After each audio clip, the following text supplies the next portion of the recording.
Bonjour à toutes et à tous, mesdames et messieurs, bienvenue dans ce journal. Mais avant tout, passons aux différents titres.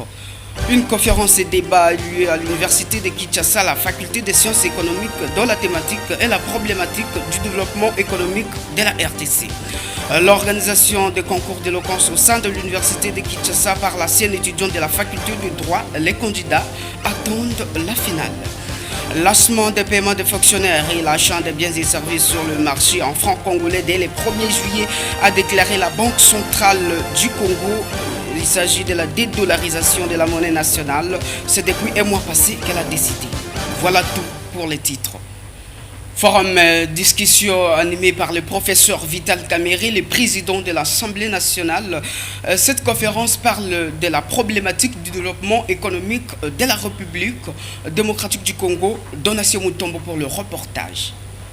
Dans une conférence organisée ce jeudi 20 juin 2024 à l'université de Kinshasa, basée autour de la problématique du développement économique de la République démocratique du Congo, le professeur Vital Kamerhe, dans son discours introductif, a étayé dans son exposé plusieurs causes du sous-développement de la RDC en s'invitant à un débat d'idées entre ministres, professeurs et doctorants pour trouver un modèle économique adapté à la situation de la RDC.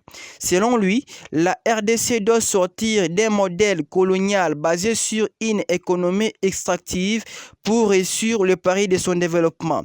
Autre cause du sous-développement de la RDC, le professeur Vital Kamerhe cite aussi l'absence quasi totale de la production agricole, l'absence de routes d'interconnexion des différents coins du pays de la RDC, la guerre dans l'Est et la faiblesse de la justice ainsi que la bonne gouvernance. Par ailleurs, cette conférence a bénéficié de la présence de plusieurs autres personnalités politiques et académiques, dont les professeurs, l'ancien premier ministre Mata Tampogno, le ministre du portefeuille Jean-Lucien Boussa, du commerce extérieur Julien Paluku et les doctorants Mouindou Zangi. Les étudiants ont concouru pendant un mois, les uns ont été disqualifiés, les autres sont sélectionnés pour attendre la finale qui se tiendra à l'université de Kinshasa dans la salle Monekoso le 13 juillet 2024. Israël Dimbi pour le reportage. L'idée que nous devons toujours dire la vérité est une forme de prison. L'esclavagisme mental dont nous sommes prisonniers. Croyez-moi, je ne nie pas le fait que la vérité est une valeur, mais seulement je condamne le fait qu'elle se veuille nous garder esclaves de toujours la prononcer en dépit de tout et malgré tout. Si nous devons toujours dire la vérité, où mettrions-nous la notion du bon sens qui consiste à dire ce que l'on espère, bon, selon les circonstances? Certes, la vérité est une justesse.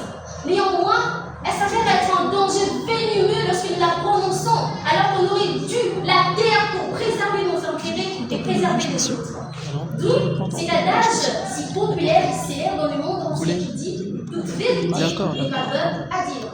Pour preuve, craignons au paradigme toutes ces familles, ces couples qui ont été brisés par la vérité, des liens de relations et des amitiés qui sont vus être fondus parce que quelqu'un s'est décidé de vivre le secret, de cracher les morceaux.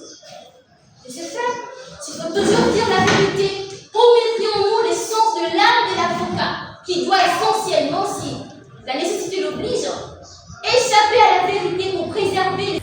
La décision a été prise par la Banque centrale du Congo, la BCDC, de payer les fonctionnaires en francs congolais en raison de la rareté de la monnaie nationale. Cette proposition a été bien accueillie par la population. Reportage Keren Bianzapa.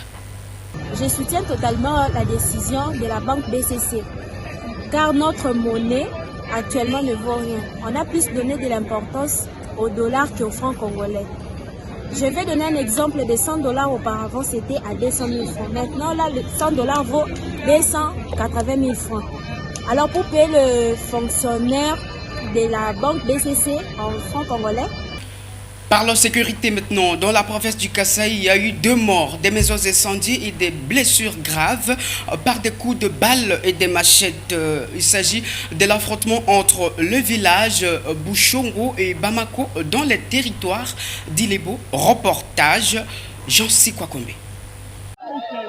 plaît à noter que le village Bouchon se préparait déjà pour attaquer Bamako. Ils ont profité aujourd'hui vers 8 heures, les mamans qui étaient partis pour récolter le fruit des mamans. Et pendant qu'ils récoltaient, brusquement les coups d'armes calibre retentis, les jeunes gens sont sortis avec des machettes tramontinant entre les blessés et les autres. Dans le bilan de cette confrontation est de 2 morts, une personne blessée par balle et 5 blessures grièvement par la machette. Les habitants de Bamako ayant vu les bains de sang couler, ils ont vengé contre les agents de Bouchongo qui résident à Bamako centre. Ils ont aussi incinéré 15 maisons et jusque-là, il n'y a aucune intervention. Voilà, mesdames et messieurs, nous voici au bout de notre journal. Merci de nous avoir suivis. Restez branchés pour le suite de programme. Nous vous faisons confiance.